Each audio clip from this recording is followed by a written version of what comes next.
સૌ પ્રથમ તો આજના કાર્યક્રમનું આપણે જે કવરેજ કર્યું એ બદલ સર્વ સમાજ વતીથી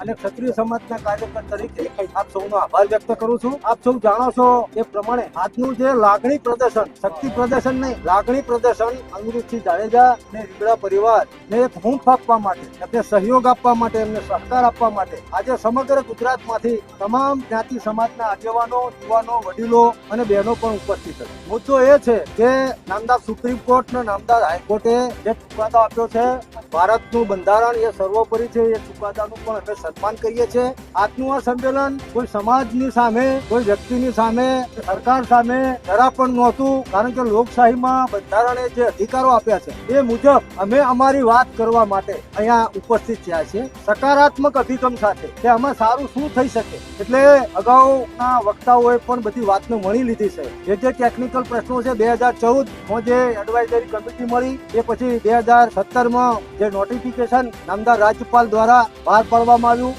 એની જોગવાઈ મુજબ અન્ય કેદીઓને પણ જો સમાજનો કોઈ વર્ગ કે એવું ધ્યાનમાં લીધા સિવાય